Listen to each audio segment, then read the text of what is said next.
Fulani men stand in a group in the village of Deadlier in Plateau State on June 29. The area has seen days of violence in which more than 200 people have been killed in clashes between farmers and herders.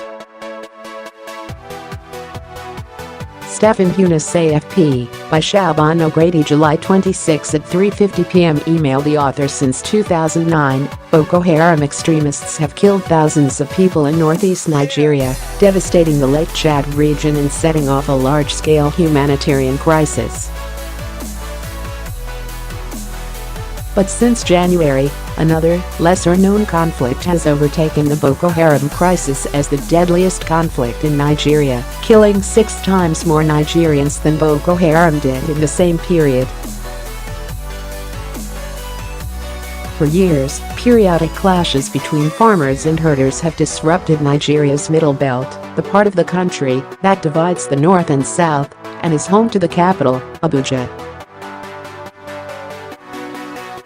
But the conflict has recently intensified, destabilizing the region and leaving 1,300 people dead this year, according to a new report from the International Crisis Group, or ICG.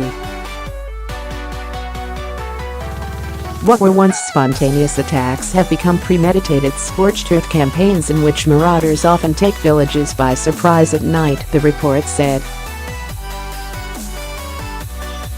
Competition for resources has played a major role in the conflict. For centuries, nomadic herders have traveled through Africa on traditional cattle routes, searching for fertile grazing lands for their cows.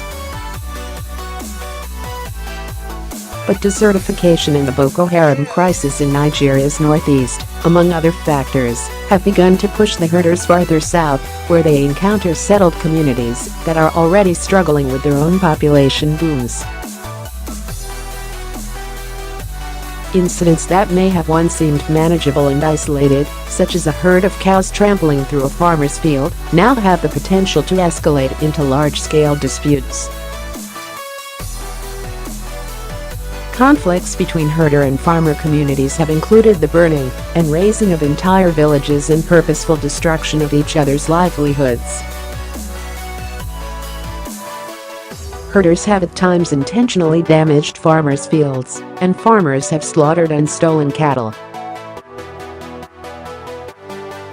As the ICG said in its report, the source of the clashes may be the battle for resources, but the conflict also has ethnic and religious undertones. Herders tend to be Muslims from the Fulani ethnic group, while farmers in the region tend to be Christian. Hundreds of thousands of people are now displaced in what the research group calls Nigeria's greatest security challenge. The resulting polarization could affect forthcoming elections and undermine national stability, the report said.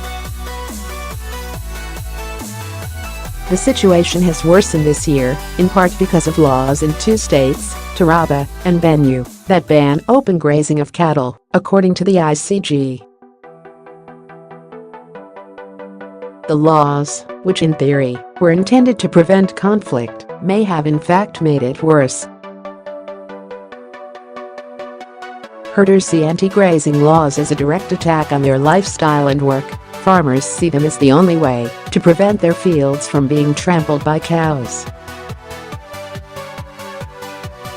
When a grazing ban was implemented in Benue State in November 2017, it left herders with few options. Ranches where their cattle could graze were not ready, fearing their cows would die from thirst or starvation, or that they would be arrested and have their cattle seized. Many herders moved into other nearby states, where they were still competing with farmers for land.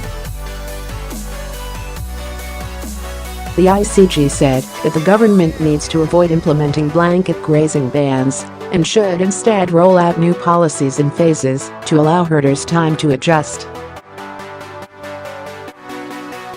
The growing number of militias, along with the growing number of firearms available to them, have also enabled the carnage, the report said. Both sides also complain about a lack of justice for attacks on their communities. Women and children are particularly vulnerable. Some lose their fathers and husbands to the violence. Some are raped when their villages are attacked. Children have died of diarrhea and measles, and some camps set up for displaced people are merely converted schools, with as many as 100 people sharing a single classroom. None of this bodes well for Nigerian President Muhammadu Buhari, who was elected in 2015 on promises to stabilize the country and prevent future insecurity. At that time, Boko Haram was one of the most pressing concerns. But as the country prepares for presidential elections in early 2019, the farmer-herder conflict is expected to stay at the forefront of political conversations. The killings have severely undermined one of President Buhari's major 2015 campaign pledges to bring security and stability to the country, the report said. Some Christians see Buhari, a Fulani Muslim who keeps cattle himself, as being too sympathetic to the herdsmen. According to Reuters, Buhari's spokesman said this year that it is disturbing to suggest that he has failed to crack down on the attacks because of his ethnicity.